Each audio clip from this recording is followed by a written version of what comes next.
नमस्कार मित्रांनो, मी बाळासाहेब आपलं स्वागत करतो आमच्या नोबल अकॅडमी या मराठी यूट्यूब चॅनलवरती. आज आपल्या सिरीजचा भाग 19वा, ज्यावर आपण आज प्रश्न कव्हर करणार आहोत. मित्रांनो, तत्पूर्वी जर तुम्ही नवीन असाल तर आमच्या चॅनलला सबस्क्राईब करा, लाईक करा आणि बेल आयकॉन दाबायला विसरू नका. आणि या अगोदरची जी सिरीज झालेली मित्रांनो, जे व्हिडिओ पाहिले नसेल ते तुम्ही पहा. मित्रांनो, हे सगळे पोलीस भरतीला आलेले IMP क्वेश्चन आहेत. मित्रांनो, चला तर सुरू करूयात. खालीलपैकी कोणते राष्ट्र सार्कचे सदस्य नाही? तर या प्रश्नाचं उत्तर आहे पर्याय क्रमांक 4 म्यानमार, ज्याला आपण ब्रह्मदेश म्हणून म्हणतो. प्रश्न क्रमांक 2 भारताने टिमटिंब करारावर सही करण्यास नकार दिला. तर या प्रश्नाचं उत्तर आहे पर्याय क्रमांक 1 CTBT. प्रश्न क्रमांक 3 काश्मीरचा प्रश्न हा टिमटिंब कराराच्या आधारे सोडवायचे वाटत होते. तर या प्रश्नाचं उत्तर आहे पर्याय क्रमांक 4 सिमला करार.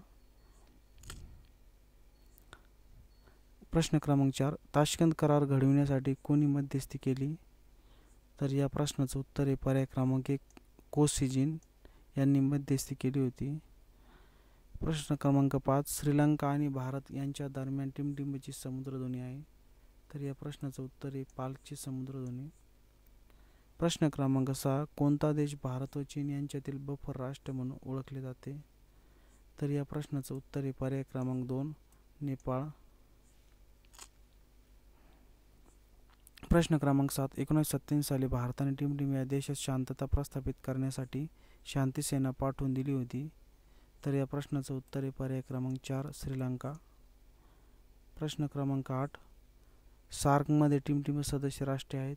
तर या प्रश्नाचं उत्तर आहे पर्याय क्रमांक 1 8. प्रश्न क्रमांक 9 आशियातील टिमटिंब ही ब्रिटिश साम्राज्यातून मुक्त होणारी पहिली वसाहत होती.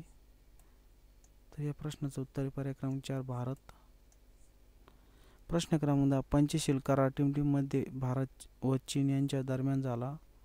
तर या प्रश्नाचं उत्तर आहे पर्याय क्रमांक 2 1954 मध्ये भारत व चीन यांच्यामध्ये पंचशील करार झाला. प्रश्न क्रमांक 11 टिमटिंब हे भारत आणि चीन या दोन मोठ्या राष्ट्रांमध्ये असलेले तटस्थ लहान राष्ट्र होय. तर या प्रश्नाचं उत्तर आहे पर्याय क्रमांक 1 नेपाळ. प्रश्न क्रमांक 12 लुक ईस्ट पॉलिसी कोणत्या पंतप्रधानांनी विकसित केली? तर या प्रश्नाचं उत्तर आहे पर्याय क्रमांक 1 PV नरसिंह राव. प्रश्न क्रमांक 13 वन बेल्ट वन रोड ओबोर प्रकल्प हा टिमटिंब या देशाच्या शासनाचा महत्त्वाकांक्षी कार्यक्रम आहे.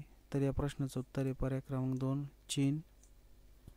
प्रश्न क्रमांक 14 AIF डॅम जे पूर्वी सल्मा धरण म्हणून ओळखले जाई ते कोणत्या देशात आहे? तर या प्रश्नाचं उत्तर आहे पर्याय क्रमांक 2 अफगाणिस्तान.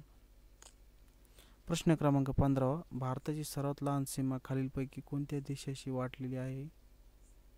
या प्रश्नाचं उत्तर आहे पर्याय क्रमांक 3 अफगाणिस्तान या प्रश्नाचं उत्तर. प्रश्न क्रमांक 16 न्यू मूर बेट हे खालीलपैकी कोणत्या दोन देशांमधील विवाद्य विषय बनला आहे? तर या प्रश्नाचं उत्तर आहे पर्याय क्रमांक 1 भारत व बांगलादेश. प्रश्न क्रमांक 17 नेपाळ, भूतान व चीन या तीन देशांच्या सीमा भारतातील टिमटिंब या राज्यास भिडल्या आहे.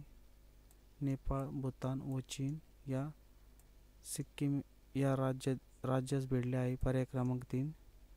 प्रश्न क्रमांक 18 G7 या संघटनेत कोणत्या राष्ट्रांचा समावेश आहे? तर या प्रश्नाचं उत्तर आहे पर्याय क्रमांक 1 श्रीमंत राष्ट्र.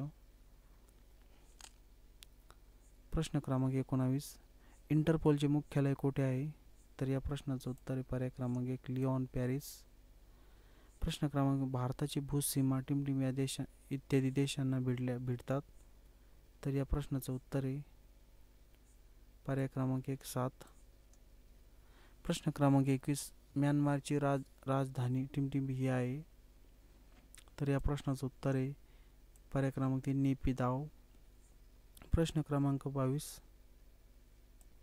रेड क्रॉस या संस्थेचे मुख्यालय कोठे आहे? तर या प्रश्नाचं उत्तर आहे जिनेवा. पर्याय क्रमांक 2. प्रश्न क्रमांक 23 इंदिरा गांधी व श्री भुत्तो यांच्यामध्ये कोणता करार झाला? तर या प्रश्नाचं उत्तर आहे पर्याय क्रमांक 1 सिमला करार. प्रश्न क्रमांक 24. संयुक्त राष्ट्र संघटनेची स्थापना केव्हा झाली? तर या प्रश्नाचं उत्तर आहे पर्याय क्रमांक 2 24 ऑक्टोंबर 1945. आणि आपल्या सिरीजचा प्रश्न क्रमांक 25. आंतरराष्ट्रीय गुन्हेगारी न्यायालय कुठे आहे? तर या प्रश्नाचं उत्तर आहे पर्याय क्रमांक 1 हेग, नेदरलँड या ठिकाणी. मित्रांनो, आपण आपल्या सिरीजमध्ये बघितले आधुनिक जग यावर जे प्रश्न आलेले होते पोलीस भरतीमध्ये व इतर परीक्षेमध्ये वारंवार विचारण्यात आले होते ते आपण बघितले. तुम्ही असेच व्हिडिओ पाहण्यासाठी आमच्या चॅनल लाईक करा, शेअर करा आणि सबस्क्राईब करा. जय हिंद, जय महाराष्ट्र, जय शिवराय.